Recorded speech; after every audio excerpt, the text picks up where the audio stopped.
You are centered, sir. Perfect.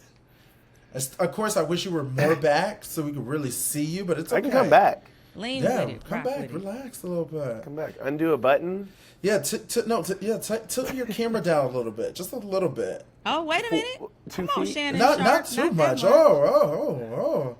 Ain't nobody trying to see. Just trying. Okay. Well, since you already introduced us, well, hello. Welcome to a brand new episode of Royalty. As you can see, we have a very special guest here with us today. We're going to get into this week of Big Brother 26. I am your host, Tiffany. And I am your other host, Big D. And with us, we have the icon, the legend, Kylen Young. Welcome to the show, Kylen. How are you? I'm well. Thank you guys for having me. Always a pleasure to see you guys. I miss you. And I'm finally caught up on Big Brother. I fell behind a few episodes, and I'm caught up, and I'm very excited. This is for those of you who do not know where you know him from.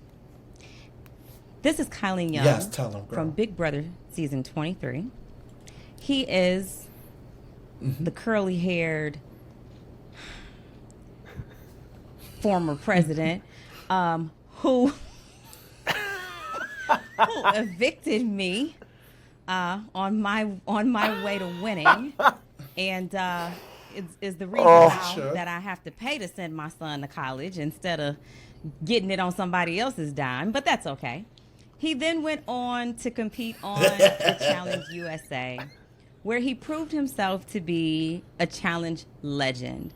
And he was invited over to compete in the Challenge MTV franchise, where he competed in season 39 and sealed his name in the game as a legend, and competed in the current season of the Challenge 40 amongst a host of lifelong challenge veterans.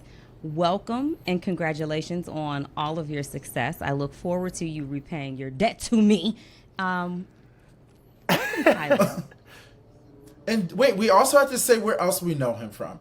We also know Kylen as, we know Kylen because, he was both our boyfriends in the house, and now he's stuck with both of his side pieces or main jaw. I guess I was a bitch. I ain't never been a side piece. You better check my resume. I always been the top. I am a top. But I'm not a bottom. I am the one, not the two. I don't know what you're talking about. I don't know what you're talking about. You better get your facts straight. Like he did exactly what I needed him to do. Send your but ass I was right not out the wrapped door. up in your triangle. I don't do nothing but lines. I ain't no square and I ain't no circle. It's from A to B over here. And if that ain't it, then you can see your way up out of it. But whatever you talking, it sounds illusional to me. Well, just know that we were the first. You believe in, because that ain't never nothing I was a part of. You better get my name right. Say my name. Who are you talking to? Shit. Tiffany Mitchell, I love you, but listen, Tiffany, I'm just Monique, saying, we were the first. That's all that matters. No, baby, I'm the first. We were the first reality TV people. And I don't know it in relation you talking to, but I'm always first. All you bitches come after me. Remember that. So every time you kiss him, you licking my... Oh, cut that. I'm just bullshit. That's a clip from a movie. It's a clip from Anyway, welcome to the show, Kylen. Welcome to the show, Kylen. We're so happy to have you here. How have you been? Welcome. I feel like we haven't seen you forever. What have you been up to, And respond to that fat bitch. Oh, man. Oh. What? He's talking about me. Don't listen to her. You know where the home is, Kylen. Slim down. He just slim thick out here. Look at him. Look at him. Thank you. I'm trying to come for Kylen. Right? Trying to come for Kylen and Xavier. They keep getting these calls, and I want my call at this point. I call you every day. Gotta slim down.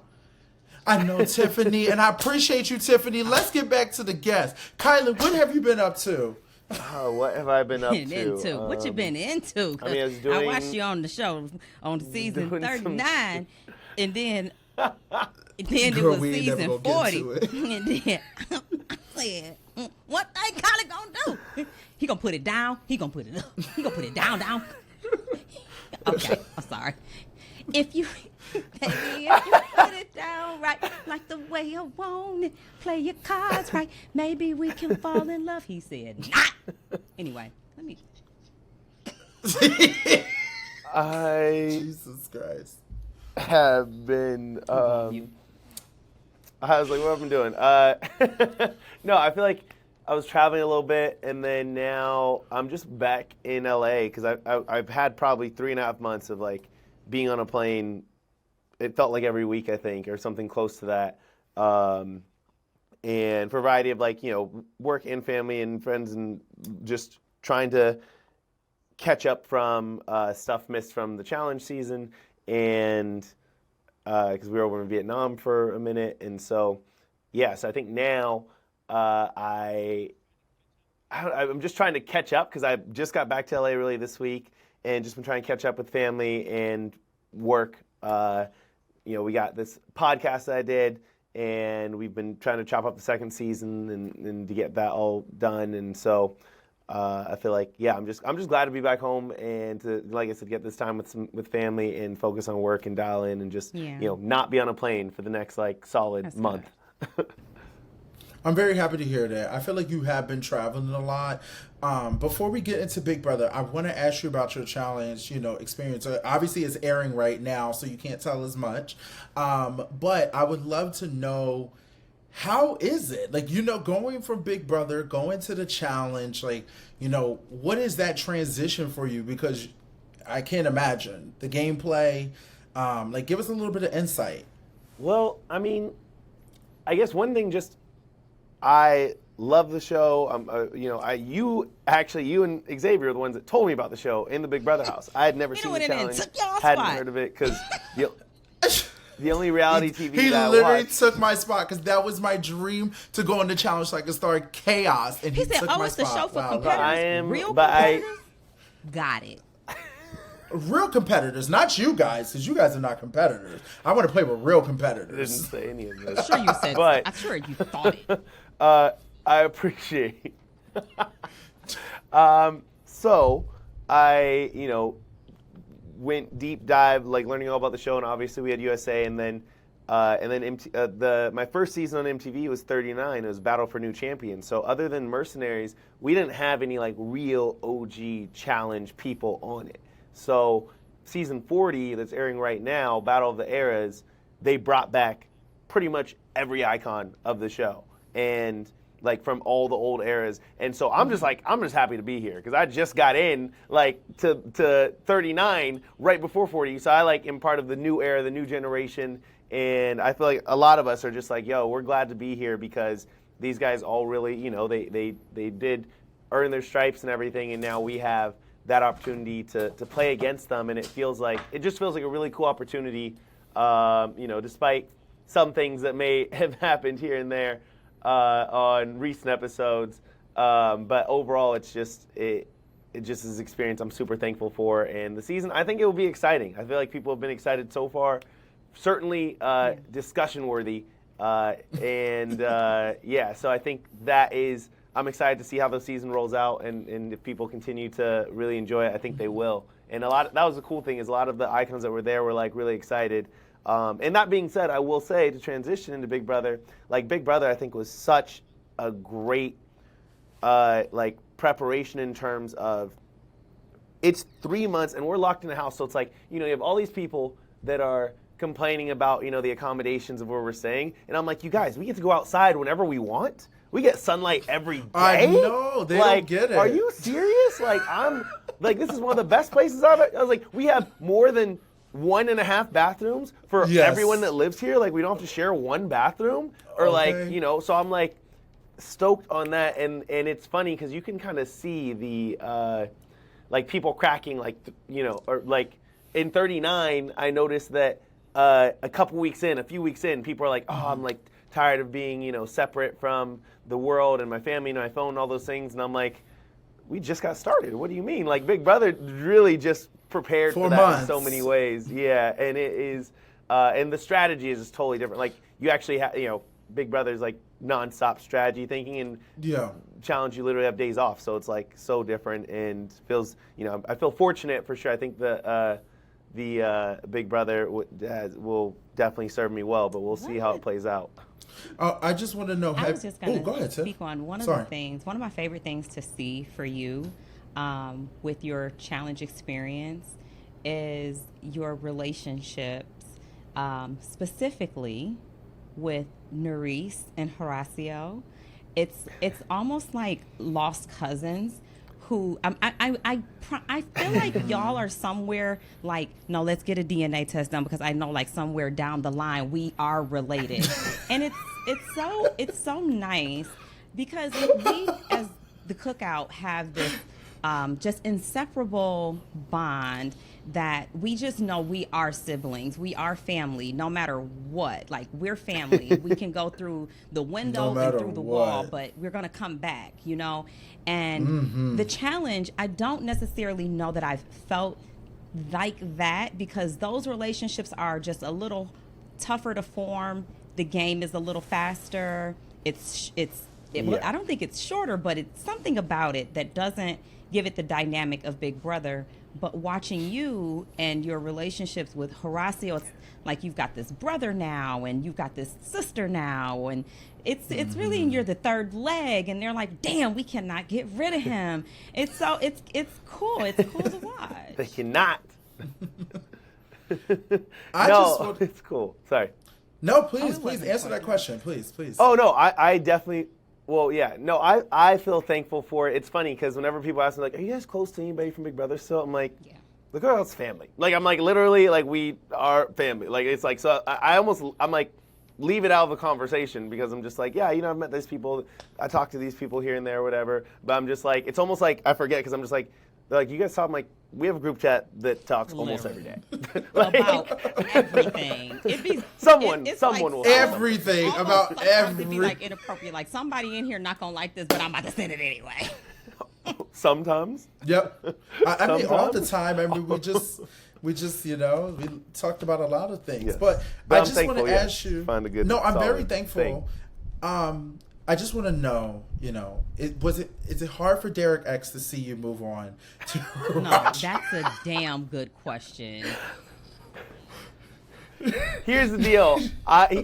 What's it called? I'm still struggling. Because I feel like you dropped Derek X quick for him. I have not dropped Derek. I was just with Derek. I brought them together recently. It's Claire. And she got her man back. She said, oh my God, now Nerys know what it's like to be me. Because I've been waiting on getting my man on some one-on-one time, and I've been having to split him with Kylen. She said, go on over there to your other man. Damn. I mean, I was like, my real mistake though was introducing Derek and Horacio because now I think they're just gonna be hanging out without me. I can see that. But no, it's It's interesting the way casting finds it's funny. alike personality types. Like, they're doing a job of just putting a puzzle together to create this experience of a TV show, but they're connecting our personalities for their benefit, but it actually it connects to us in a way that we really don't expect, because it's like somebody went out there and found someone that you would connect with because they know so many things about you and so many things about this person. And then, like, somebody watching this may go like, how do they know these things about you? Oh, they interview us in depth, and not just interview. Like, we take tests, we talk to psychiatrists, we do a whole lot of, they do a lot of digging into us. And we've also created this character. And no matter what character you think you've created, they're that good that they're like, yeah, I know who you really are, and I'm going to take you anyway. And, so I love that somebody found a Derek for me. Not a Kylen, but Xavier for me.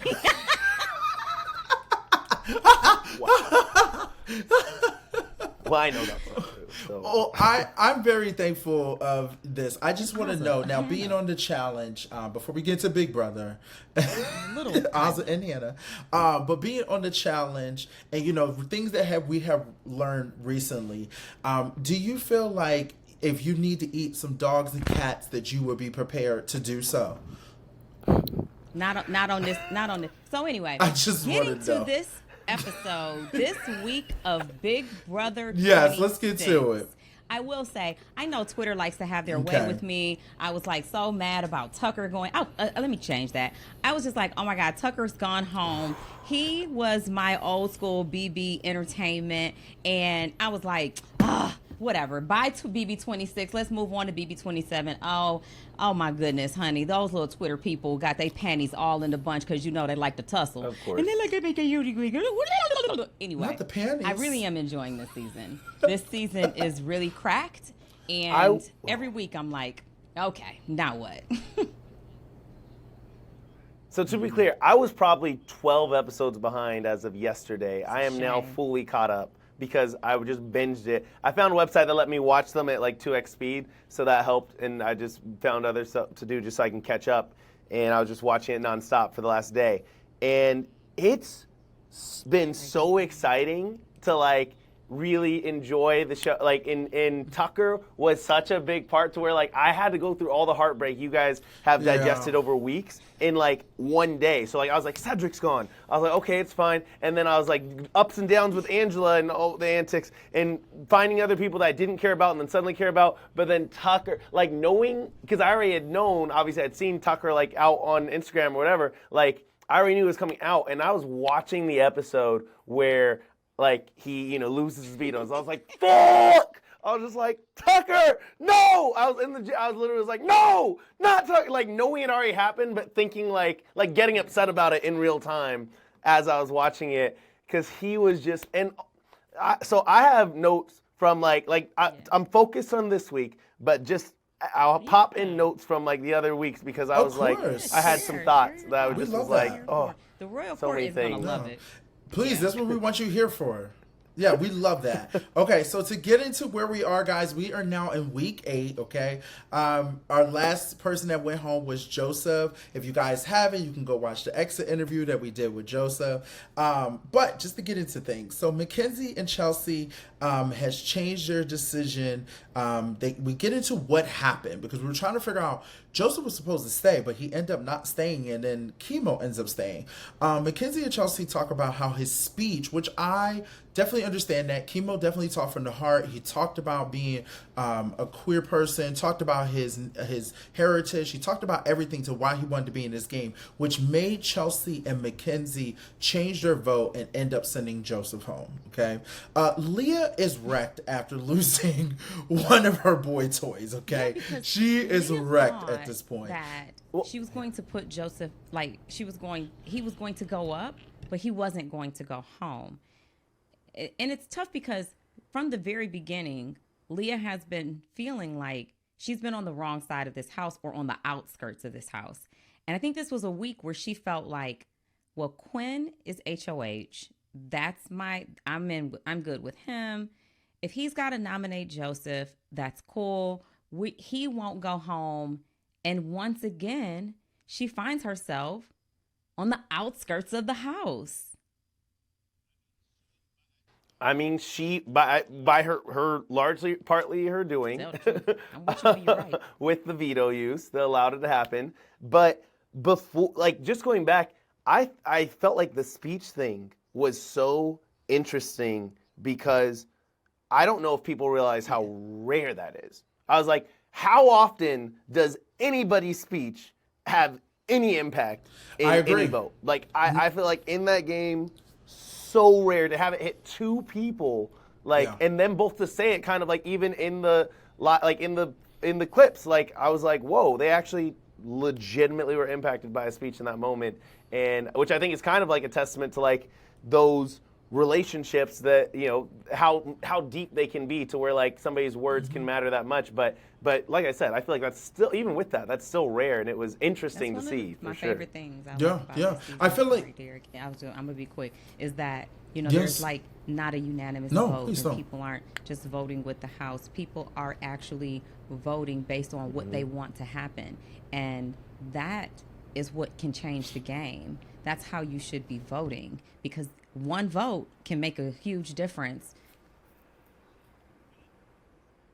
And I guess only selfishly, I would like to point out, I feel like they got conditioned to do that because of the twist in the game with the AI arena. Like, their votes have never been had the opportunity to be settled. I don't think that they have this collection of, these are the most standout, like, bravest players to ever play the game. Like, they're playing it this way because of who they are. I think that just the twist and the makeup of that game condition people to, like, you know what, I have to decide my vote in the moment. That's how the AI arena has forced them to do, and we're seeing that continue, and I guess we'll see if it continues, beyond that. But it is, we've definitely noticed it so far. Yeah. Me and Tiff actually talked about that last week, Kylen, and we've said it throughout a couple of these episodes that this twist has really helped the game, and to the point that I don't want the game to go back to the way it was. Because I feel like I'm going to be bored. This was like the best twist they could have ever done, and I agree. It really does make this game different, which allowed the players to play different. Also, this season has been full of crying.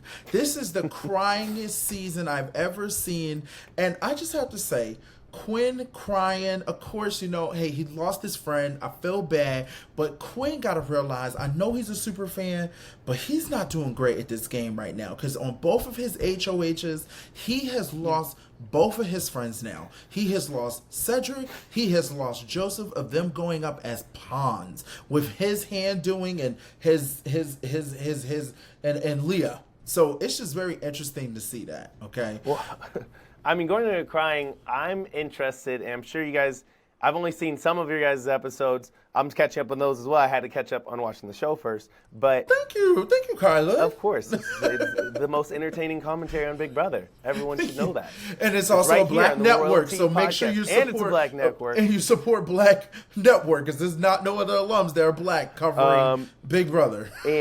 But it's like, and it's just, like I said, it's literally the most entertaining Big Brother podcast I think that exists. So, and I mean that. Like, it's laugh out loud funny, very I'm like this season right now. I'm like, Angela, oh my God, thank you so much. You just committing something about me. You just believe it, you don't understand.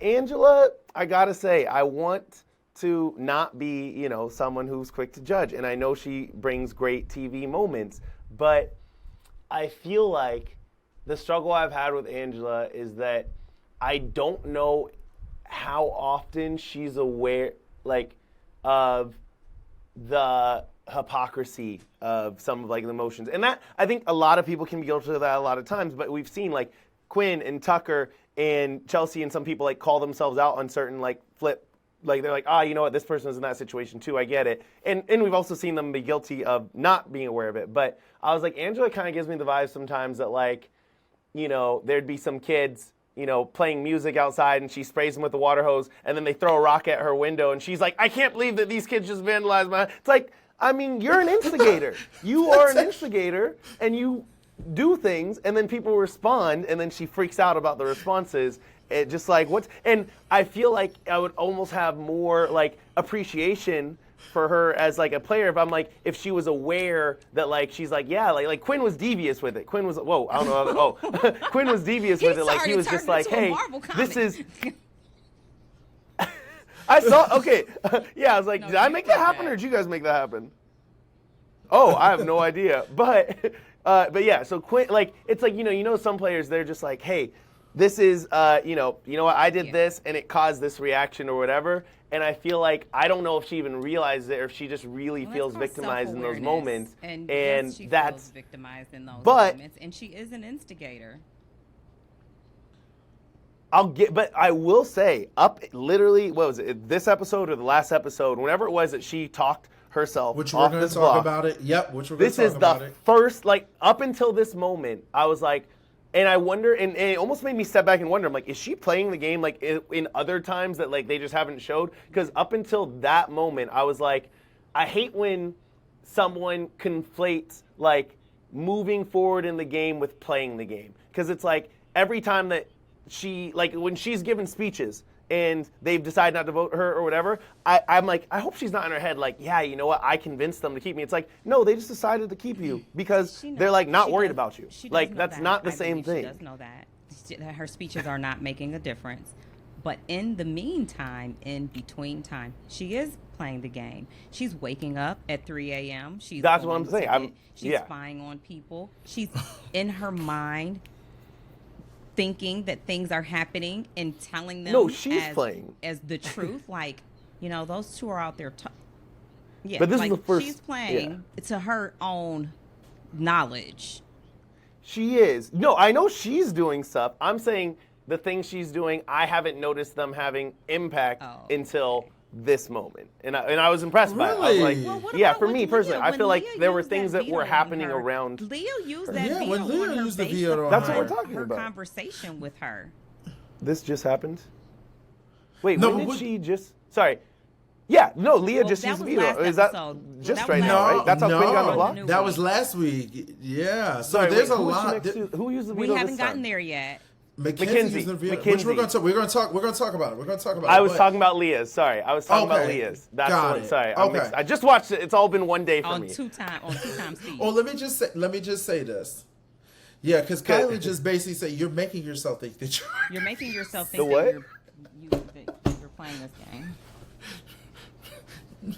that you're making yourself think that you're making yourself think that you're confused. My famous Kylen You're line making that I like to yourself use think that I made up. I that made he would myself say think to I was Angela. confused, Yes, that's actually. what he would say to Angela. Literally, you're making yourself think that you're crying. You're making Like, yourself literally. think that you're sad. But also I just want Really, to get you're into not. Yes. But I just want to get into also, Yes, I want to get to this that I found very interesting, and I would love y'all feedback on this.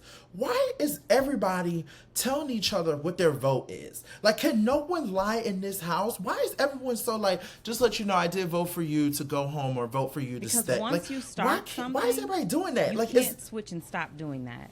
So if you open your mouth and tell someone what you did, then you don't tell them again, then they're going to start looking at you suspicious. That's why you just STFU. You don't start doing that. I haven't seen a single secret be kept in this house, and like I think kind of along to this point, it's just like they already know that they either can tell nobody or they can tell everybody. Like those are their choices, and they've just decided to tell everybody because. And it's also hard, I think, to be the one person that's like, I'm not going to talk about who I vote for if everyone else is. I'm sure that also has a fear of you telling your target. Well, if everyone else told who they voted for and you're just like, you looking like Big D when that money got won in that veto, then... I don't know. I don't know who did that. I don't know who did it. I still don't know who they voted for. Who'd you vote? I don't know this day. I don't know. I don't know. And I definitely would be that person. I don't know. But we get into to the HOH comp. The HOH comp was a before and after a famous Big Brother comp. This comp was called Ding Cam. The house guests had to study a bunch of weird videos. I think the night before or the day before. I don't know. It looked like it was nighttime. Overnight, they had to study a bunch of videos. The videos... Come on, titties. Pop out today. Free the nipple. The videos were very interesting. There was like a pizza. There was a demon gorgon. There was Lisa. I don't know what she had on, but Lisa popped up. They were talking about Cedric. It was just very interesting. I want to point this out because me and Tiffany yelled at the TV when we saw this. Why do they have Jenga? We couldn't. Let me tell you something. And Kylen knows about this. We asked for those when they gave us those cards and tried to take those cards away from us. It was like the biggest issue, and the fact that there's about 7 to 8 players in this house, and I saw a Jenga on that table, I almost jumped in my screen. They got it too good. That's they have too that good. bumper pool indoors. The nice pool table outside, but they've had that, I guess, the last, one or two. I liked our house. I mean, but I'm just saying, I feel like they got a lot after our season. They gave us They got a lot after our season. I was about to say, but we were the first post-COVID house, and then afterwards they're like, you know what? I guess we should keep some these people entertained just in case. Nobody playing no chess. Yeah. Go ahead. Right, I haven't seen nobody. That is true. Yeah, they even I have a haven't seen. chessboard. Right, they're like, man, chess is old for old people. We Oh don't my play gosh! Sorry, I just was going through the notes, and I don't know another place it will come up, but I just I remember Tiffany. When you had posted on Twitter about I'm in these, throughout the rest of the season or whatever it was, when Tucker went out, when I got to that moment, I thought of you right away because I remember you said oh yeah, they're kind of hating T-Core the way they hated Kyland for throwing out Tiffany, and I was like, I get it now. Now I get it because I was so mad at T-Core. I was like, how dare you throw out this this person? Like, what an evil thing to do, which is which is my, like, it's fun to experience and it's a fun part of the game, but it's also like my most like hated part of the fan base of all reality shows is how quickly like people forget. They're like, you're going to cheer on the people that you like and be against the people that you don't like, and thus that's the lens that you're going to define everything. It's like, this person is sneaky, but this person's strategic because I like them, even though they're doing the same thing. Or this person's bold, and this person is stupid for doing the same thing, because it just depends on how you feel about them. And that I felt the visceral emotion of when I was like, Tucker, he gave you $5,000. I was thinking about Big D and SB. I was like, oh no. Nothing to Big D.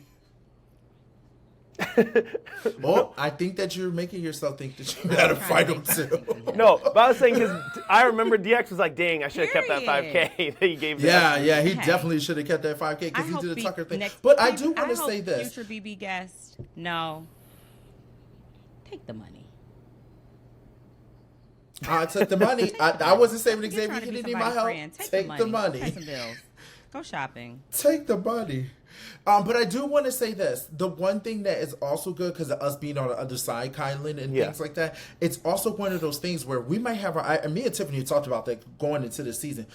We're going to have our opinions because we played the game. We're going to sit here because we know what it's like. But we're only judging you on the game. In real life, when we meet you in person, hey, I'm not going to feel that way about you. I might just not like the game. Well, I'm going to find out until we meet. Yes, exactly. That too. That too. Yeah.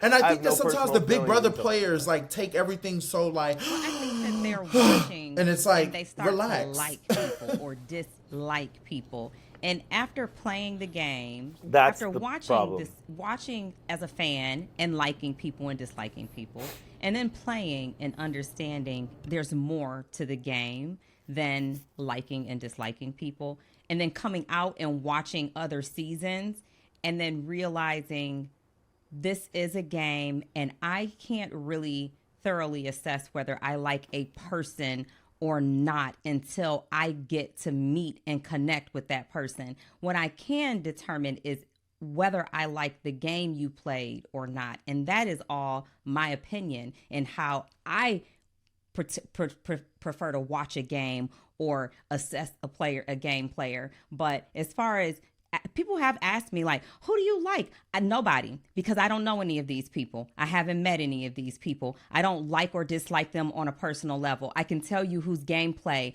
I am enjoying, whose gameplay I like, whose gameplay I don't prefer. Other than that, as far as the personal, I can't tell you anything. I feel nothing. I agree with that.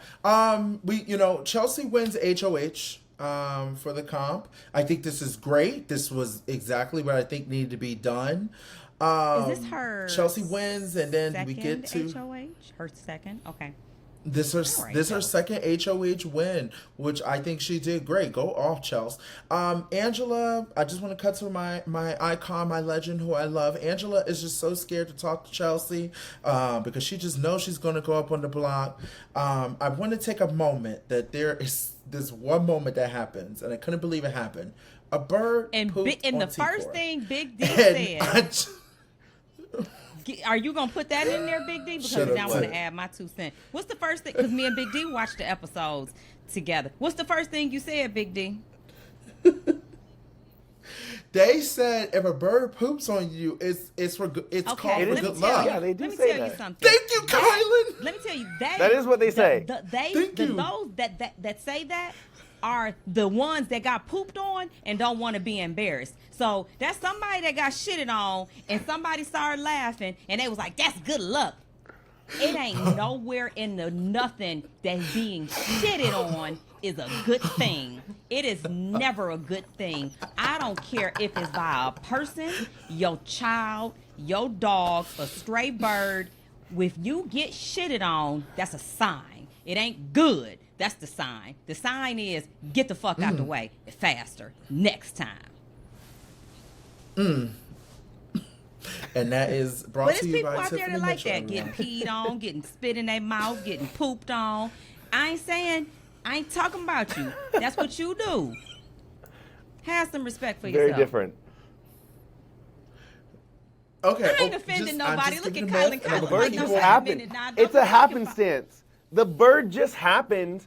The bird just happened to have been there. So I feel like that's where the luck comes in. It's like this is such a random occurrence that you are susceptible to random occurrences, which could be luck. And remember, in the backyard, sometimes there's a thing. But you know what? That probably happens more often. Good luck. Yeah.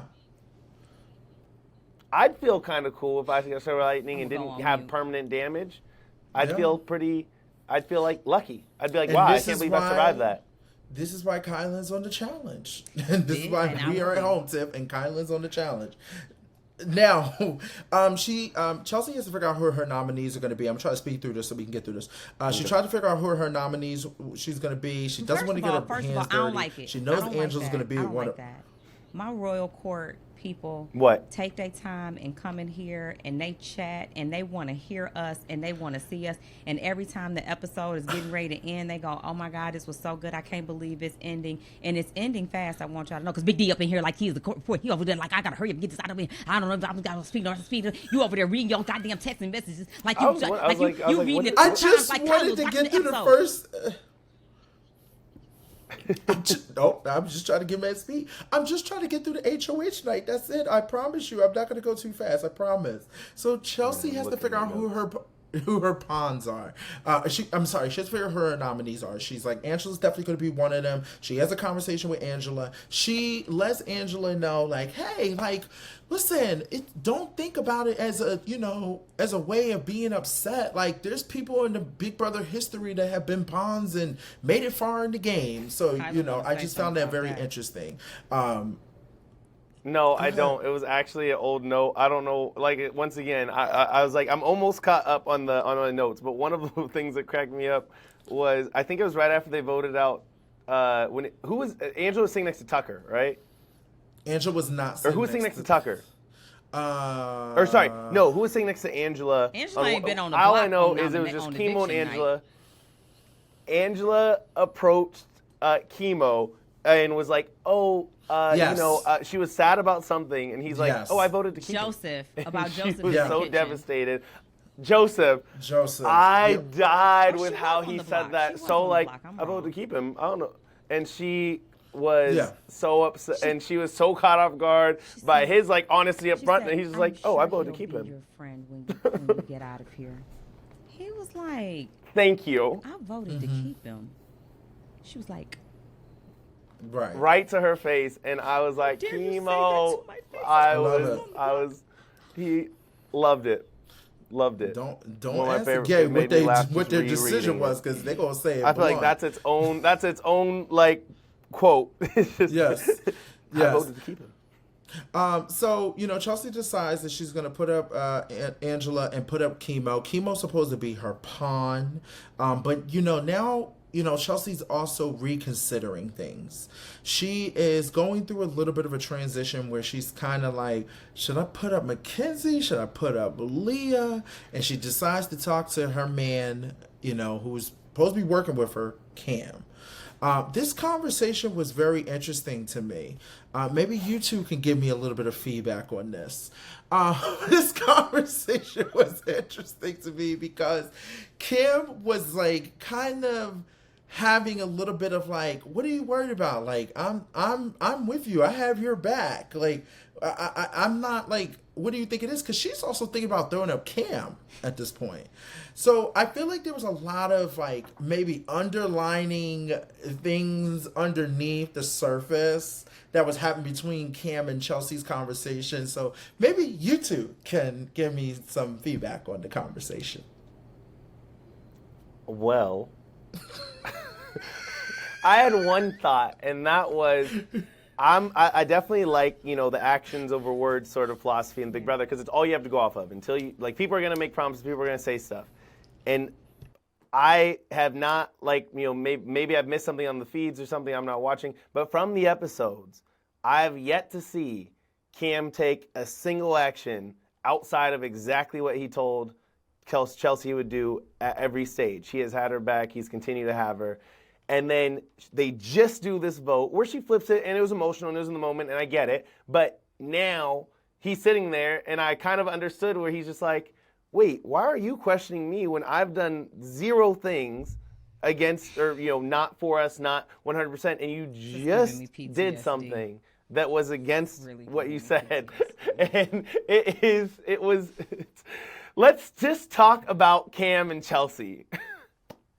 I just can't help. It's like because I got the PTSD of it too. The royal court is gonna I got the love this PTSD of it too. I was like, exactly, Cam. You didn't do anything. And then when I put myself in that situation, I'm like, oh, I kind of was in that situation when I didn't throw the HOH, and then I won it, and then the next week I'm trying to talk to my ally, and I'm like, I don't really trust you a lot, and they're like, well, can you tell me something I've done to not trust to not have your trust? And I'm like, yeah, no, you just walk around this bitch looking crazy. I don't know why I don't trust you.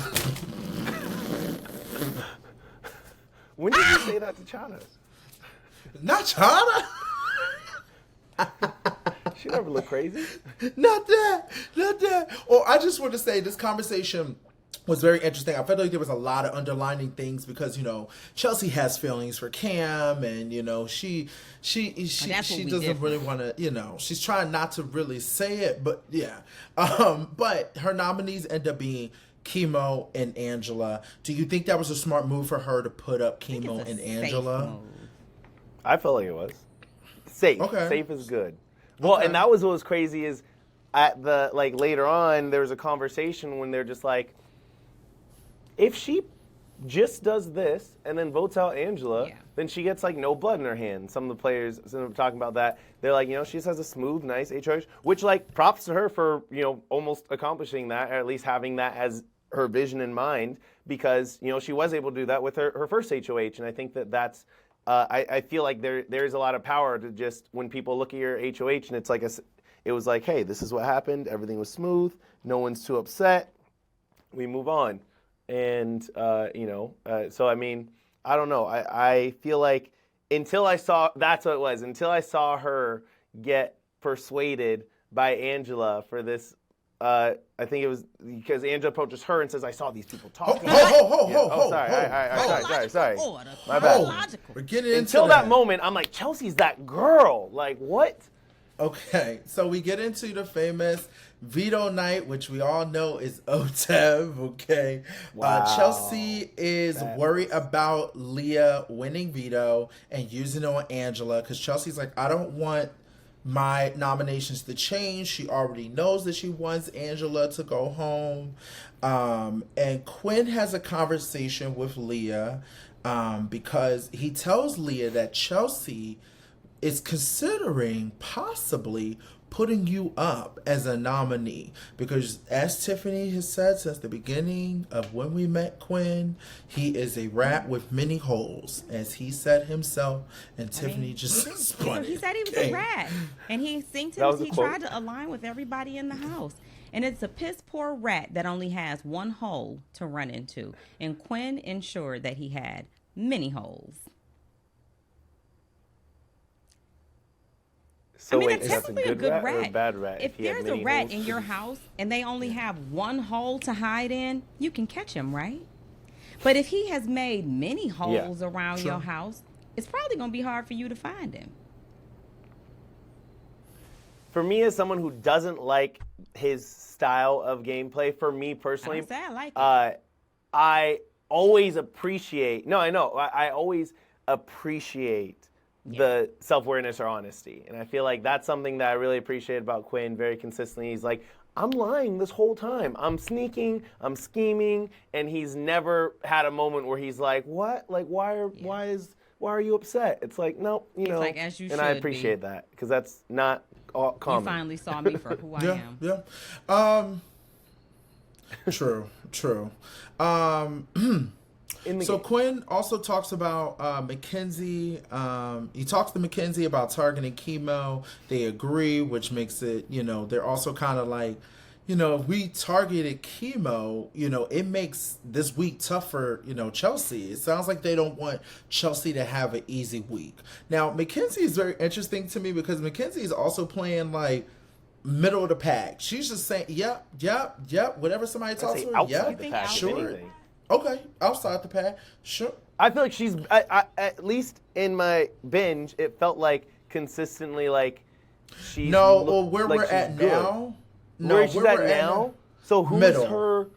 Also, is there a rift between her and Leah? Like, or are they still friends? Because I feel like I thought they were like super tight, but then they split on this vote, and it made me wonder if they're like not working together anymore. No, I don't think. I think the only time. I was gonna say one thing I think about everyone this season. It is an individual game. Everyone is trying to play their own game. They're not playing for the benefit of anyone else. And so I don't think that they necessarily have issues with each other. I don't think it's personal. I think it is whatever's going to benefit their game. And then they're like, but we're still friends after this. I agree. I think that Leah and Mackenzie were only friends, like really think about working together when Matt was there. I think after Matt left, it was more of like, hey, we can look out for each other, but like we haven't really solidified anything. So I think that now in where we're at in the game, I feel like Mackenzie's in the middle because if you think about it, it's like the three, and then it feels like it's like Cam and Chelsea, and then it's like Leah and Quinn, and then it's just like and also Yeah, and I just feel like she's just in the middle because she's able to have conversations with all these different people and just Mackenzie's like they just say what they say. You use the veto on Angela, like, oh, okay, I wasn't, Yeah, so she's expecting that. Mackenzie also tells Chelsea. Sorry, actually when Leah used the veto on Angela, I was curious your guys' thought because she was saying like, this is one guaranteed vote for me to have, and at this stage or at that stage of the game, from my perspective, I was curious in your thoughts. I was like, I think that's so risky because as far as I know, like Leah, I was like, as far as I know, Leah's probably one of the only people that could sit next to Angela and lose to her, in my opinion. Like, I don't think that a lot of people are going to lose to Angela from the way that it sounds like they talk about her. But I looked at Leah, and I was like, Leah, you're one of the few people, if you sit next to Angela, you might lose. Like, yes, and Angela makes it to the end of this game. Mark my words, she wins Big Brother 26. I mean, we've seen it happen before.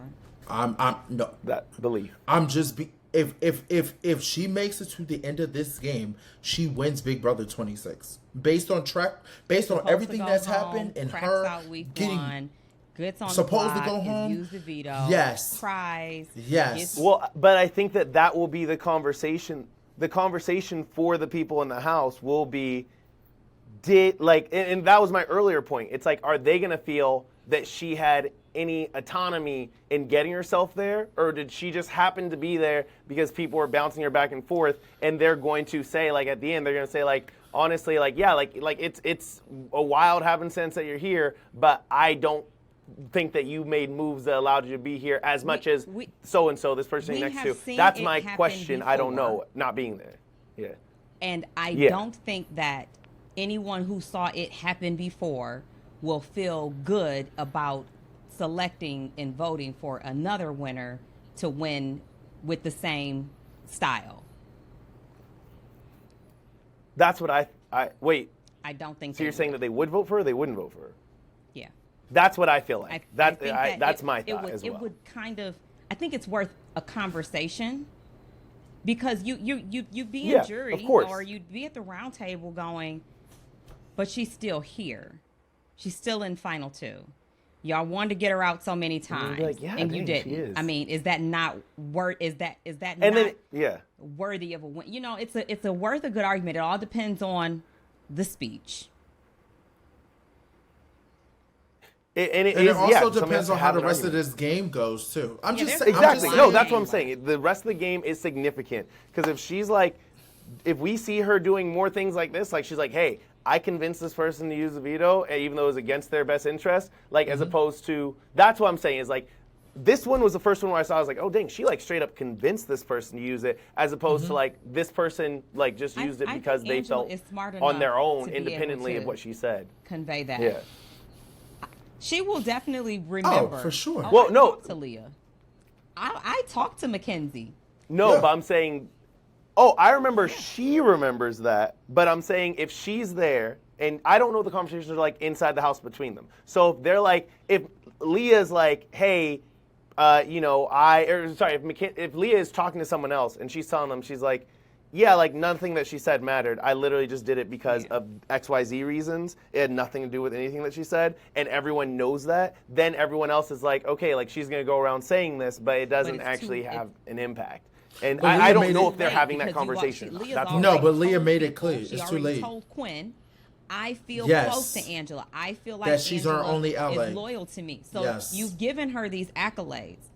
Well, I feel like she's a vote for me. Well, I feel like she's a vote for me. She is what I heard her say. She did. No, she did say that. Which was like assuming that like I don't think she's good. I don't think she's gonna even make it to the end. I just feel like she's gonna be a vote for me. Yeah. Is the way I heard it. I think Leah's made it clear. Leah's made it clear she doesn't have nobody else in that house. She's like, Angela's the only person that's working with me, and also would be a vote for me if she ends up jury. If she feels like she's working with her as opposed to like just feels like she has her back, then that's different for sure. But it depends on how she executed. But let me keep going. So Mackenzie does tell Chelsea about the conversation. I found that very interesting that Mackenzie ran right up to the HOH room and told Chelsea about what Quinn was saying, which was kind of giving Quinn a little bit of a piece of his own medicine of what he done. Yeah. Jewel game. He sure is. I also want to say, I would point out, if there's three people that I feel like can win this game, it's Mackenzie, Chelsea, and Angela. That is just my take. And I'm going to leave it at that. That's just my thought T-Core's based on there? where we're at.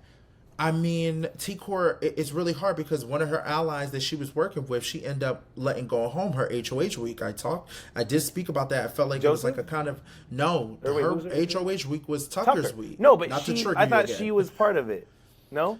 I don't remember now. No. She didn't. Oh yeah, because Kimo both said right. Okay. So just an example, okay? No, that is true. Yeah, I'm definitely. I comment on what Kai said about T-Core on Chelsea and Mackenzie. The reason I'm not going to count T-Core out is because other people in the house view her game as a game-winning strategy. She has really tight relationships in the house. She's never an option for going on the block. She is being talked about as, we got to get her out. We got to get her out. So when someone is saying they've got to get you out, that is because there is some form of a threat. You pose a threat to their individual game. And I think that she has positioned herself to not be on anyone's radar to be on the block. She hasn't. Her HOH. It was. She hasn't been on the block. She hasn't been on the block, right? Yeah. No, she hasn't been on the block. No, she hasn't been on the block. Yeah. Her HOH. And I think people are afraid sucked. to. And right. I don't know. It all depends on who she sits next to. But it's like, I'm not trying to count her out too. I don't want to make it sound like I'm trying to count her out. I'm just saying, if you're looking at like a race and I'm saying who's top three, I'm putting those top three right now because and that could change. If T-Core does something else and maybe wins HOH tonight or something crazy, or going Angela into Sunday's episode winning, Angela making it to the end. It is significant. It's gonna be significant. And T-Core making it. Yeah. Oh no. If she's there, it's going to be a whole nother. It is going to be another conversation. But it will depend on how they get there. If they get there, continue what they're doing. And I think the T-Core thing that stood out to me was not only is she not on the block, but I think that, and people are like, we got to get her out. But then I think it's like, well, who's going to vote her out? Is what I feel like is that the conversation that they're having is like, shoot, we don't have the votes. Yeah, like unless we put her next to Kimo, that's what I'm saying. I don't have the votes to beat you. I need to get everybody on board, and that is, like right now, I'm like, who's going to put T-Core on the block, and who's going to vote her out?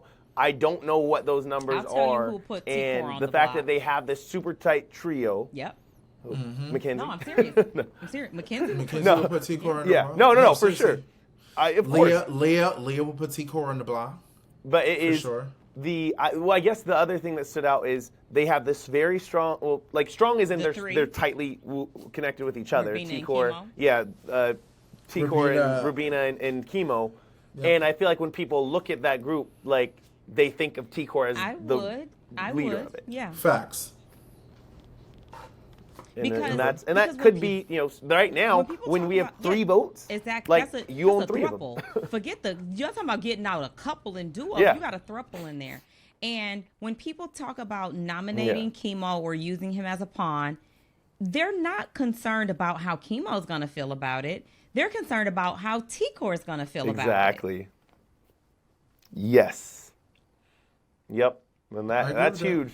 And okay, yeah. So now we're at Kimo and who's the vote? Kimo and Quinn. Yeah. Okay. Sorry. Continue. Yeah. Please. No. So we're at Otev. The Veto players. We got the Veto players: Chelsea, Angela, Kimo, Quinn, Mackenzie, and Rabina. They have to find the digital trash, find the correct player. Once again, when I look at this is another year since our year that I don't know. They're using water. They could just walk up the slide. I found that very interesting. Yeah, Angela walking up that. I don't think she's an American Ninja Warrior. I think something has shifted. Yes, because it was not that easy to walk up.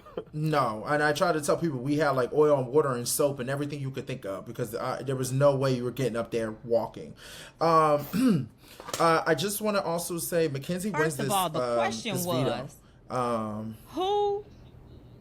Oh yes, let's talk about the question. I don't even remember what the full question was, but it was something similar to who did not compete. Who was not able to play HOH? Who is no longer still in the house? And I looked right at Derek and said, "That's Cedric." And Derek said, "Yep, that was my thought too." That's Tucker and Mackenzie didn't play. I said, but Cedric and Chelsea were mascots. They were punished. Goes, no. You're and I just shut up because I was like, okay, well, fine. My same thought. I was wrong. I thought maybe with them being mascots, I just thought maybe they weren't eligible to play at all. But I mean, who didn't participate? I know. Yeah. I'm thinking like how everybody else thought, and obviously my dumb ass would have been wrong. Not on our level. Okay, so also, Mackenzie ends up winning. This is the first time ever in Otev history that one person got the question right and everybody got it wrong, and it was over. And I will say this: I know production was, I think production was pissed about that because that setup was a lot of work, and just to be able to have it done after one question. That's what they get for not using oil and Crisco like they did us. Been mad too, because as a viewer, I kind of was. They stretched out a full episode for one question. They showed every single person individually looking for Tucker's trash. And I'm going to myself, we still on the first question? It's a commercial. They come back. I was like, this is taking so long. You could have gave me more game. You didn't have to give me all Otev. Also, can we talk about T-Core going back to individual game and like props to her for sticking out, for not getting involved. But she's like, yeah, I saw them grab the wrong thing and definitely could have said something but didn't. And I was like, all right, like how close are we to Kimo and your whatever other allies were playing that game? Yeah, that's gonna be hard for him. That's gonna be hard for him to watch back. I will say that. That's gonna be hard for him to watch back. I mean, if he makes it in or whatever. But she's like, I don't need to be a replacement. I want to get back to your girl Angela. Your girl Angela is paranoid, as she Thank you. I just make sure y'all know. She's paranoid. She's thinking that people are working together. This is where Angela shows her what? Good skills, okay?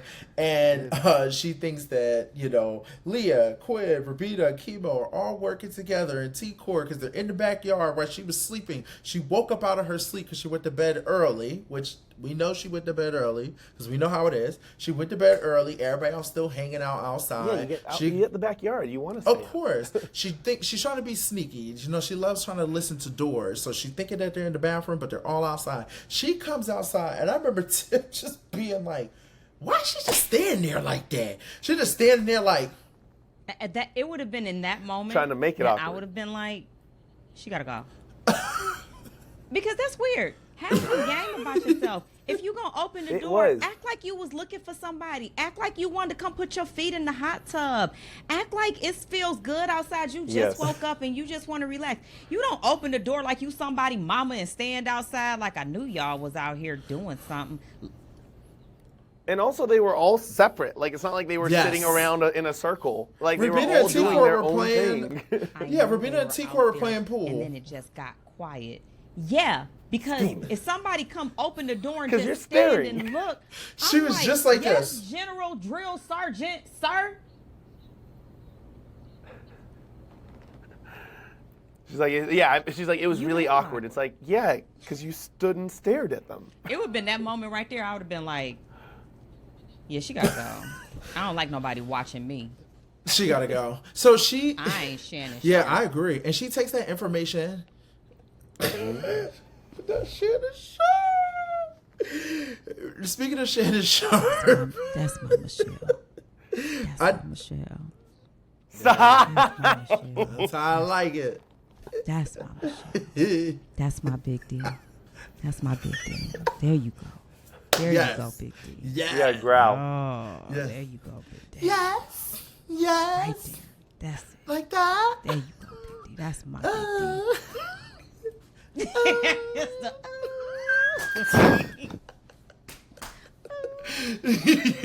So for me, it was the phone vibrating as everyone's trying to call him. Right. Nonstop. Right. Stop. I can't. Please. So upstairs. Oz's gonna listen to this and be like, Oz on the phone. I said, she was like, I don't know about saying my name. I said, that's my Oz. That's my Oz. She said, now wait a minute. I said, that's my Oz. That's my Oz. That's my Oz. She said, no, I like that. Oh my God. Don't call me baby. Say my name. Everybody name baby. I'm dead. Angela ends up taking that information, and I think this is where Angela is good with the game, because I'm telling you, she's really good with this. She takes that information and tells it to Chelsea. Now, Chelsea takes it with a grain of salt. Chelsea's like, I know how Angela works. Well, she's always doing this type of stuff. Chelsea but is, I wake up in the middle of the night, and like, no one's in their bed, and I go outside, and Quinn and Leah are teaming up with the three. And I'm not in it. The three. I couldn't even click my fan. And you're not in it. Oh, she said, and you're not in it. She made it clear that you're not. Oh, I thought she said, and I'm not in it, because Angela. One thing Angela gonna be is self-centered. Okay, so she got a little game by herself. Yeah, just a little game. So then, we're not in it. She's like, it wasn't us. Yes, we're not. Yeah, we're not a part of it. We're not a part of it. Correct. Thank you, Kylen. So then, Chelsea's kind of like taking this information. She talks to Mackenzie about it. And she's kind of like, her and Mackenzie are having a Claire and Tiffany moment, which is the most dangerous thing. Let me tell you something, players. If there's ever a Claire and a Tiffany in a house, you have to get them out. It is the most dangerous duo you can ever see in the history of Big Brother. Okay? I definitely saw Claire and Tiffany on my screen. I was like, I did too. And it was in the HOH. I did too. Claire girl, shout out to Claire Wafers. I need Claire on here. You got your whole lineup. You picked all the people you wanted. Oh my gosh. I'm sorry. I saw Claire and Tiffany and Chelsea and MJ that day. And while you're putting up the comparison, I felt Chelsea had such a. I was like, that was a Tiffany sentence. Like, I'm not saying Tiffany gameplay. She's good, but we're not there yet. We gotta, I don't know if you ever could. A few people can. And I mean that. That's not to flatter Tiffany. I'm very solid on the record of like having one of the best games ever. Yes, we keep it real here at the Royal. I do. I mean that, and I'll stand on that 10 toes down. Love that. But the line that cracked me up was back when Chelsea was talking to Joseph. And he's talking about having like a similar game, and she's talking to him. She's like, "Yeah, it's crazy how the game is perceived so differently depending on who you are in the game." And just like straight to his face saying it, and him not having an idea that she's talking like straight up, like you're delusional. And I was like, that was such a perfect like line that reminded me of something that Tiffany would have said. Like, it's crazy how people could just perceive completely different things in this game depending on your position. Yes, it was so Derek ain't Chris. never doing another podcast. So Chris, So Chelsea tells Mackenzie about using the veto and possibly putting up Leah and Quinn. She feels like this might be a good gameplay because she's also still worried about her conversation she had with Leah the other day. Her conversation with Leah was like, hey, like, are you coming after, like, what's up? Are we working together? What's up? Leah's not giving her anything. She's giving her running around Rosie, and Chelsea's like, okay, girl, or I don't know if I can trust you. So we cut to the veto ceremony. We don't know if the veto is going to be used, but Mackenzie decides to now take this information and run back to Quinn and tell him 30 minutes before the ceremony, which Quinn was waking up having a great day. He's singing. He's about to brush his teeth. And she's like, hey, I just want to tell you, I might be using a veto, and I don't know who Chelsea's going to be targeting, but she did mention possibly putting up Leah. It was giving DX and Christian to me. Mackenzie's like, okay. Okay. Now, Big Brother left us with a cliffhanger. I just want to make a quick announcement. We don't need cliffhangers. This is a live show that people know the spoilers on Twitter. Big Brother, please do not ever do cliffhangers again. This show comes on 3 nights a week, 3 days a week. We do not need a cliffhanger. This is not the challenge. This is not Real Housewives. We do not need a cliffhanger. If you need the views, I already told you what to do. Cut damn live feeds, and you'll get all the views you want. Okay, I've said that a thousand times. I said cut the live feeds, and you'll get all the views you want on the show. Okay, if you need the views. Okay, that's just my opinion, my thoughts. Okay, yeah. Live eviction, guys. Tonight we're here. We're here, and guess what? I just want to say, sadly, Julie was not the host tonight. We had Jerry Maguire. Is it O'Connell? O'Connell. Is that his name? Is it Jack? No, it's Jerry, O'Connell? but that's what I remember him from. He was in Kangaroo Jack when I was a kid. That movie came out, and I just remember him and Anthony Anderson. Okay. Well, he's here to talk about Big Brother. Okay. And I was very sad not having Julie. So we find out Mackenzie uses the veto, and uses the veto on who? The queen, the icon, Angela.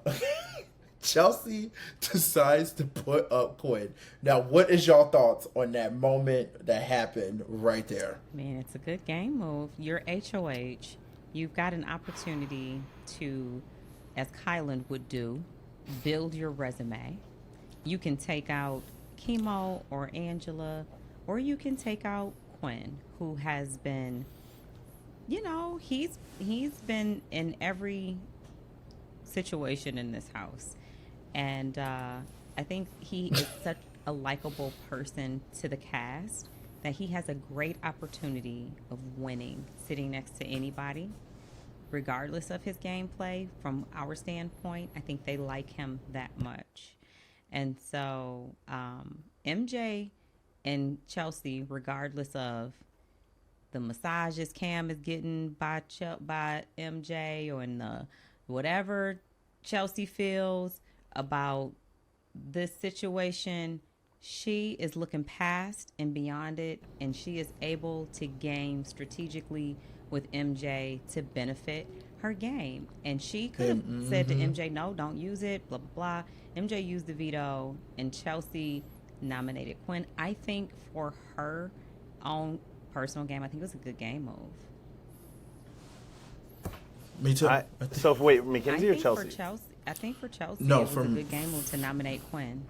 I think for Chelsea. So here's my question on it, because I definitely felt that exactly the pull I was saying earlier about how what you want to happen creates a lens for how you feel about things. Because I was like, wait, like, I want Angela to go. Like, don't take it. Like, I was like, what a terrible move. And then I was like, wait a second. All right, you guys have a good opportunity to get out one of these guys between, Kimo and, same thing with Tucker, and then Kimo and Quinn.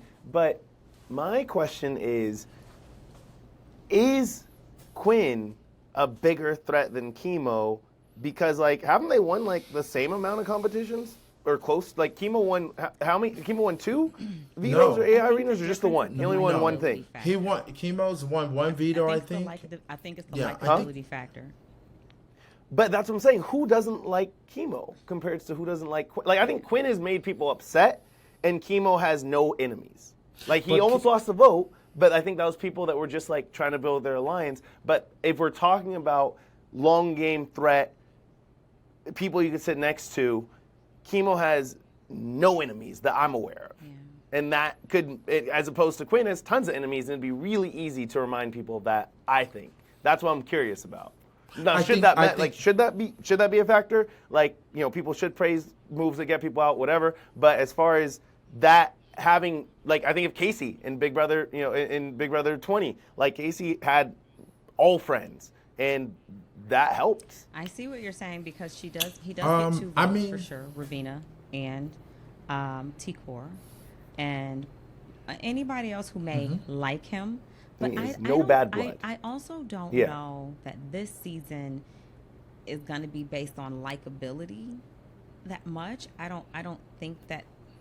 I think they are really anticipating high level gaming, and they are. And those. Well, sorry. Well, just when you said that, also remind me. Just because I want you to include it in your response. These are also coming from 2 women, who literally just had their mind change in a split-second vote by this person, and then they're like looking at him like, yeah, he's not a threat. It's like he literally just changed your mind in seconds. Like that feels powerful to me, potentially. Me think about some things. Kimo is one to. I think that they like him. But I don't know that they view his strategy this season as a winner's strategy for the season. I think they just like him. Agree. I agree with that take for sure. And if that is how they make the decision, if that's how the jury makes the decision, then yeah, then he wouldn't win for sure. But if they did go likability route, I'd be worried. Yeah. Angela, once again, she's a cockroach. She's not going anywhere. I love it.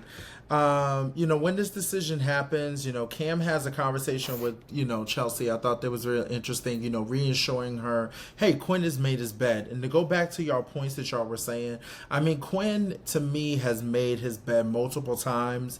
He's also been kind of like Angela, telling people alliances. And, like you said, he's playing the game that he said he was going to play. And I think that when you feel like, oh, can I really trust this person? I might like this person, but can I trust this person? I think is why Chelsea put him up, because she's like, I gotta really see how I feel before I make this decision. Leah is upset with Angela. She finds out that Angela said those things about her working together, about the new alliance. And Angela does what she does best. She goes up to the HOH room and she has a conversation with Chelsea, and she's like, I didn't say that. What? I didn't say that. Tell me exactly what I said. And I love how Chelsea sat down and was like, I'm going to tell you exactly what you said. And you said it just like this. And Angela's kind of like, I'm just going to act like I forgot. So now this is making me feel like Angela knows what she's doing. I knew Angela was going to do that. When Leah used the veto on Angela in the hopes of Angela feeling any emotional attachment or alliance or loyalty to her for it, I knew Angela would come back and stab Leah in the back, because nobody had Angela's back like Tucker, and she flipped on Tucker so fast. And once you like, she's in a rhythm. So she's now used to people using the veto, and now it means it doesn't mean anything. It doesn't create an allegiance with her in the regard of gratitude. It's like, cool, I'm here, and I still don't trust you because I don't really know why you did that. You do it for me. I agree with that. I agree with that statement. Leah uses this to her advantage. She's like, Angela comes in and apologizes to her and says, I'm so sorry. Leah's like, I got to figure out how I'm going to keep Quinn. I do want to point out that Leah admits tonight that she has a crush on Quinn.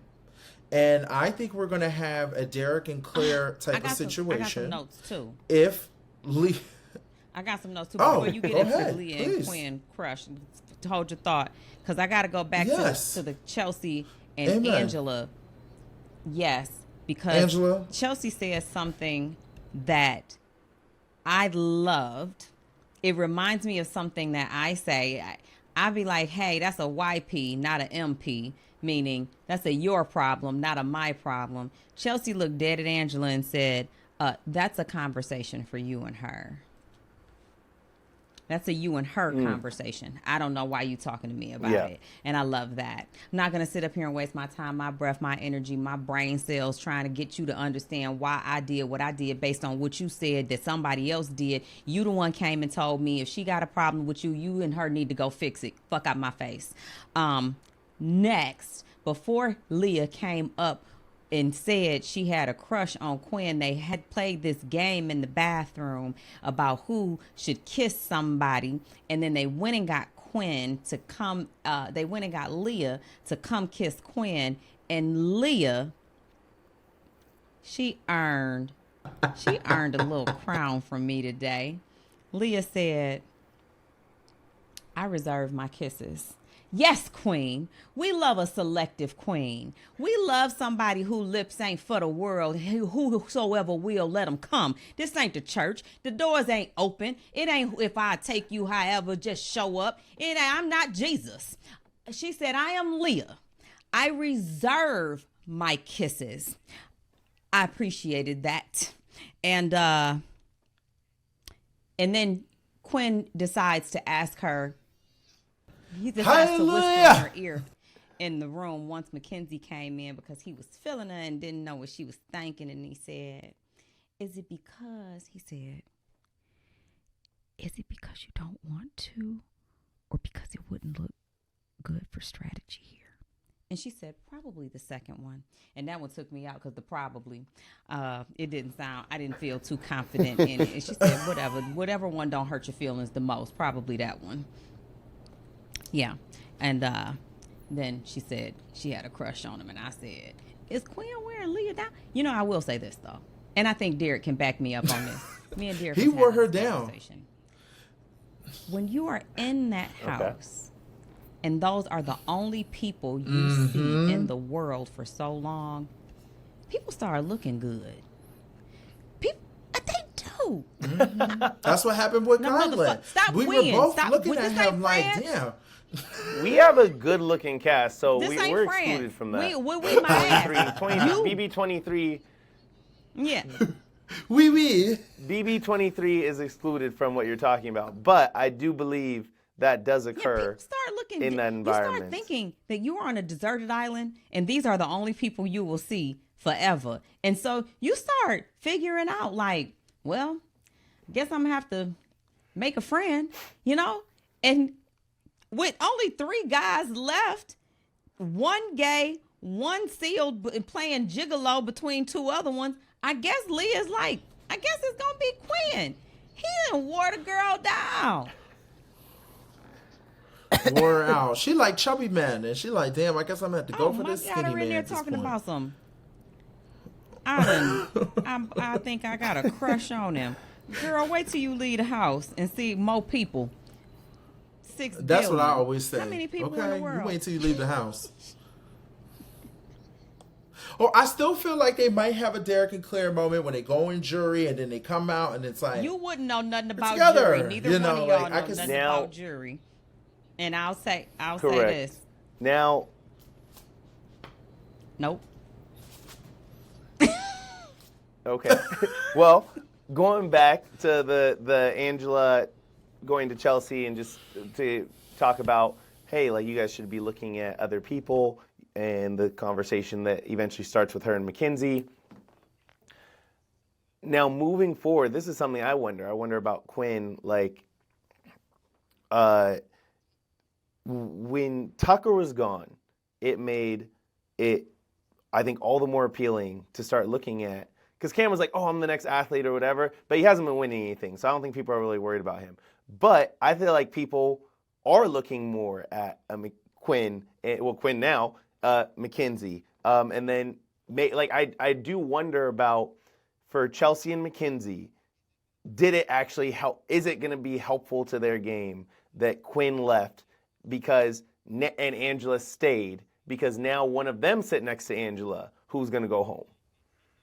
because I feel like they've set that precedent of like, hey, you're sitting next to Angela. It's like, well, let's get rid of the threat because Angela's not going to be the threat. So, yeah, of course we want to vote out Mackenzie. Of course we want to vote out, or maybe not Chelsea as much because I think she might be plugged in, but in my opinion, but I do wonder for like a Mackenzie who kind of helped lead that move by using the veto, if that is now going to be, hurtful to her. You really have me thinking, just and on we won't a personal know. level, not a game at all.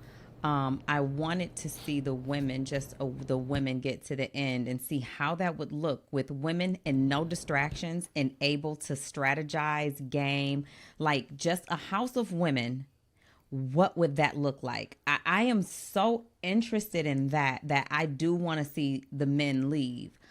But, and that can still happen. Angela would have to be the first woman out. She would have to be the me. They'd have to get the men out, and then Angela has to go first. I do think Angela needs to go sooner than later, but I want the guys to go by Cam, by Kimo, and then I want to see how these women really do, because it's just a totally different dynamic when women are together and there are no men. Dang, I kind of want to. I definitely want to see because that now. Good there's God. no Awesome. jealousy anymore. There's literally none. Dang. Has anyone brought that up yet? Like the girls been like, hey, what if we make this an all no, in the players, like what if we make this an all female final six or whatever? It may be something that comes up now this week, now that Quinn is gone. Maybe Cam will be out of the room and maybe the girls will be together one day and they'll be like, this feel kind of what if we but that would be very interesting because they'd have to game. I've always wanted to see that, like them do a season of just all women or all men or something, just to switch up the dynamic. I think the best part about this is that we always know an all women's alliance does not work. So the fact that they're all there now, it's like if the cards are already aligned for them to make this happen without solidifying, we're going to make a women's alliance. Like, it's no pressure. It's like, there's only 2 of them left. Let's see. Boop, boop, real quick, and then see how it goes. T-Core, Chelsea, Angela, T-Core, Rabina, and Leah. And Leah. Yeah. Oh, it would be the final 6. Yep. It's a cookout. That's why They pair up. That's what I said. That's the only final 6 I am living for right now. I ain't playing. That would be something. Because Cam going to the end with them, so go back to the question. I don't want Cam to go to the end with them because there's a high probability that he can maybe beat them. You know what I'm saying? And then I don't want that. Yeah. Huh? I don't know about in a vote. No, I just mean like in challenges. A vote. Like once it's down, that Cam needs to go next because if he ends up being the last male, if he's not HOH, he might have the opportunity to win veto. So it's like Yeah. And they have done a really good job of equalized games this season where like that alone can't be the difference maker. Yep. Third season in a row they're doing it. I love it. Third season in a row they've been making these games equal. See if they can get Cam and Kimo out. Yeah, but it would be nice to see. Yeah, that would actually be cool to see. But I think going back, like my question, like for for Mackenzie, is Quinn gone? And is Angela still being there going to be a dangerous thing for some of those people that are still left in the house who help? More so than if Angela had left and Quinn stayed. Like I just imagine in my head from what I've seen, Chelsea sits next to Quinn, she'll still she'll make it past that vote, that eviction. Mackenzie's next to Quinn, she'd make it past the eviction. Whereas either of them two sit next to Angela, and I don't know.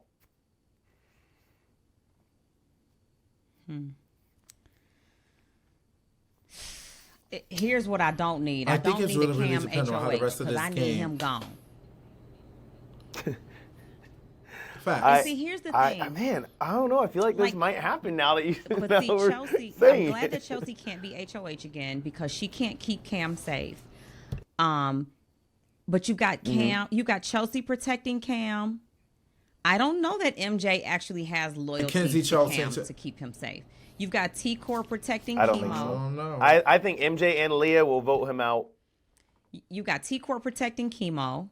You got Chelsea protecting Cam. I think if Angela got on the block, she definitely putting up Kimo and Cam. I'm going for Angela HOH. Because MJ would put up T-Core and Kimo. I don't need Kim.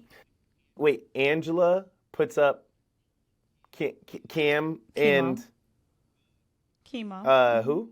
Kimo?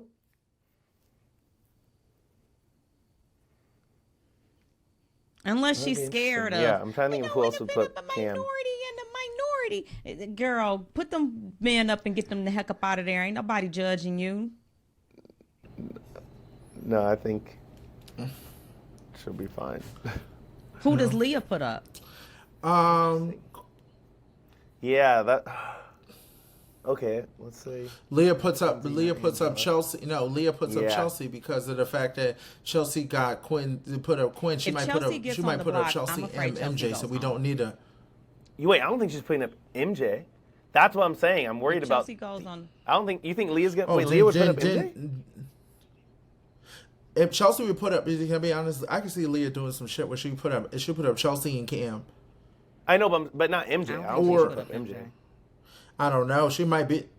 Okay, so then she's putting up Chelsea, and if not, she's putting up probably Kimo. Yep, to not get her hands Cam, so like dirty. you said, yeah, she might trip Cam. Yeah. Right. Yeah. Well, I just want to make it clear that Quinn does go home tonight. Quinn goes home. In his exit speech, he does talk. I do appreciate. I do want to say this. I appreciate Quinn being honest about his game. I respect that he said that he came in the game very hot. He was going to blow up things. He was going to, be the rat that he said he was. He did tell us in those getting to know you videos what type of person he was. He stuck to that. I'm not gonna take that from him. I didn't care for Quinn's game, not my type of game I would like. But the game that he played, I appreciate him being honest. And he said, I thought it was funny that with Survivor airing next week, that he made himself a little immunity idol. I thought that was really iconic. I guess he's like, man, if I ain't win this, I'm trying to get my call for Survivor. But I thought that was really cute. You could tell he's a super fan. He's been wanting to do this since he was a kid. Hey Quinn, I think that I'll give you your credit. I think you did great. You did the best that you can do. I definitely expect to see more from you in the future. And that's all I got for you, Quinn. I didn't like your game. I will tell you that. I didn't like your game, and I was ready for you to go home. So I'm kind of happy you went home, but welcome to jury. That's all I got for you. I was double checking to see if I was missing any, but I feel like we got most of them. I was like, y'all Miss Quinn turned down Rubina's I was still bracelet. cracking up. He said, I don't want that. You know what? He's going to go to jury. Wait, Rubina tried to give. Rubina tried to give him a bracelet on Quinn the way out at the hug, and he was like, "I don't want that." And he's going to get to jury by himself, and he's going to have those 6 days to think by himself.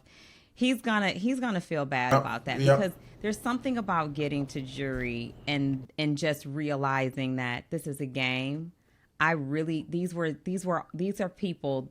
We're all just people. We're all just people who wanted to come in and play a game. And there's something about, well, for me there was some people who was throwing shit out the window. But, if the right people come in after you, they can help you to realize, it's okay. It's not okay to let somebody steal $750,000. Wait, she wasn't trying to give him Tucker's. I don't know whose bracelet it was. It was a little white bracelet, and she didn't put it on her wrist after. I don't know. Looking at her wrist. It was like one of those bracelets that they get that they make for us and give us in the house, like with the beads on it. You could kind of rewind it. Yeah. Oh, got it. Yes. So like I said, you definitely are right, Tiff. We have to remember this is a game. You can't take it personal. Just like It's a reminder. It is a game. That. It's a I take it competition personal show. now. Xavier gonna sit up there, show. and I love him. But after I thought about it, I got mad again. And I appreciate him going on the web, going on there, taking his time, and wrote a little love letter to the college for my son and all. I didn't even know he was gonna do that, but I got an email today from a university that said they received a great letter of recommendation from Xavier Prather, and I said, oh my God, that's so sweet. Thank you, X. I love you. And then I thought about it and I said, that's the least you could do since I got to pay for this goddamn education out of my own pocket when I went on Big Brother so that they could pay for it. And then you done took my damn money with Kylan's help.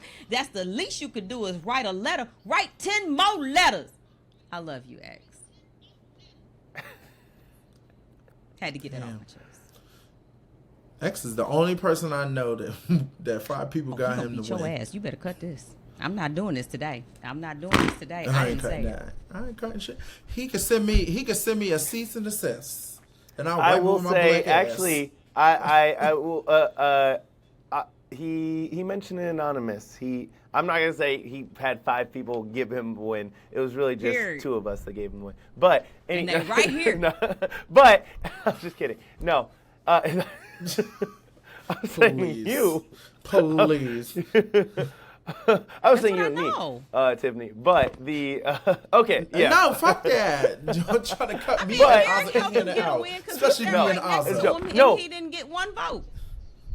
No, don't try to play that. Because if I didn't make him and Kylen work together, his ass would have never been like, let me get through this game. Because these 2 were going to cut each other. But you wanted to sit next to Xavier. No. But he was talking, I was saying in Anonymous, in his opening episode, he literally says, he's like, in Big Brother, I won with the Cookout Alliance because of the Cookout Alliance, and I want to try and do this on my own. And it was really nice to, like you said, we have a family here, and I feel like we consistently try and give the love. With a phenomenal intelligence, sense of self and family purpose, with an amazing heart, completely generous. I mean, he tight, but he generous. Yeah, he tight. Yes. You just gotta get some liquor in him. He's a really good time. But other than that, he's boring as shit. That I know that is legitimately my biological brother. I know that. I just know that. So anyway, thanks, X. Me and Christian both thank you. But you could have just let me get the money. And I'd have wrote your ass a congratulations letter. Not that. We all play a part in each other's life to keep each other going, So, okay, guys. Any last minute thoughts? Because this will be my very last time having Tiffany and Kylen on the podcast at the same time. Next time I'm going to sit out because they wore me out tonight when we were supposed to start early, and now it's about 12 midnight. But they don't care about my training when I'm trying to lose weight, and I have to edit and cut this. Right, we wore him out. Guys, do you guys have any last? He couldn't wait to get out Big Brother on this season or? That's my big D. I have no thoughts other than gratitude. I appreciate you guys for having me. Always a pleasure. So who do you want to win? Is there anybody you want to win, Kylen? Like, is there somebody you want to win, or who do you see winning? Quickly, Kylen. Kind of Chelsea. I see Chelsea. If she can stay off the block, then I feel like she can take it. I was T-Core till she got out Tucker. That still hurts me a little bit. So, he said, and you don't deserve it. But no, I mean, no. But yeah, I mean, I don't know. That's my pick now. At this point. Okay. Well, Kylen, what are you up to next? Is there any fun adventures or anything? And I'm going to go to you next, Tiffany. Anything you could tell us you're working on? I know you've been traveling doing the Challenge Mania and all that other stuff. Hold on. I hope that you are... Sorry. Sorry. Oh, I hope that you're relaxing and obviously getting some rest because I know you've been traveling. But are you doing anything? Are you sitting? Are you still? Are you? I'm in sitting. That spot? I'm sitting. I'm working. Okay. Staying here. Okay. I wanna Tiffany. ask you both. Do you love me? Okay. Of course. Now. Always and forever. Final two is Chelsea and MJ.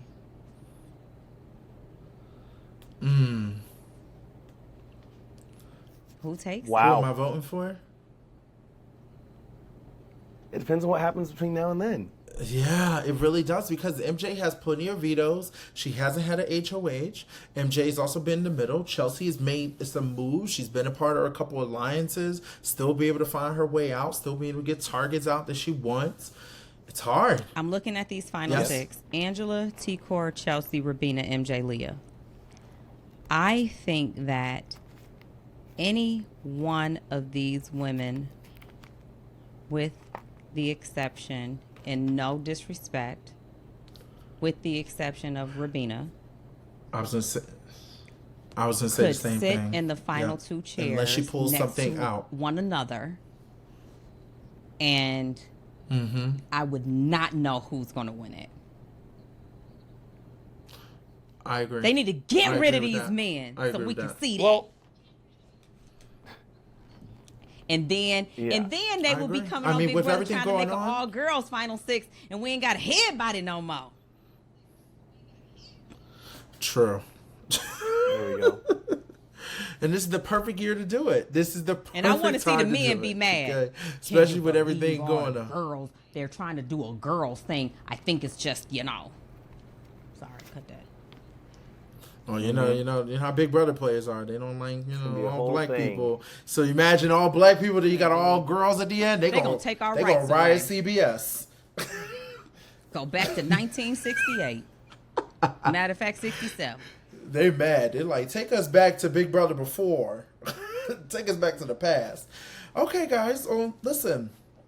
Please remember to like and subscribe and comment. Please make sure you guys follow Kylen and check out what he's doing. Kylen, where can they find you? Hey, listen.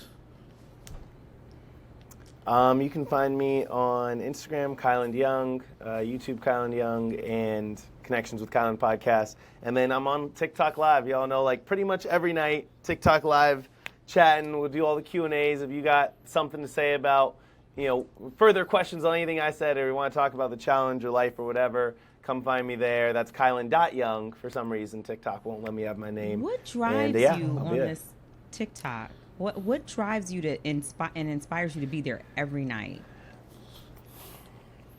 Every night I have a conversation with someone that is meaningful, and I get messages from people who came into the live. Sometimes they barely even commented, if at all, and they talk about how it was a positive space for them to be and how much they appreciate it. And you're just reminded that the internet can be a not positive place, and people's lives can be a not. Some people are also sick or something, and they don't get to interact with as many people, and they're like, this is such a great way for me to interact with people, and it's a positive space, and so it's hard not to go back. It's therapeutic I enjoy for it. you. I mean, it's therapeutic, but it's I meaningful. I joined your. Well, I was scrolling through TikTok last night, and I came across this live, and I'm not really watching, but all I hear is, and I'm like, what is going on? Hey, that was right when I was eating. Yeah. What is going on? But man gonna Kylen eat. is very attentive to his viewers, and he reads the comments and he replies. And I was really, I felt you were very engaging and very warm and very welcoming. And so I see why people continue to come back to your lives on TikTok. I see why you do it. Watching it, it felt like just a very natural thing for you to do. So I did come in while you were eating, but you scarfed that food down. You didn't let it stand in the way, and you went right down to business. Well, thank you. I appreciate it. Thanks for joining. You're welcome whenever. Yeah. Yeah, thank you, Kylen. Guys, remember to like, subscribe, and comment, and we will see you guys next week. Like, subscribe, Bye. comment. Thank you, guys.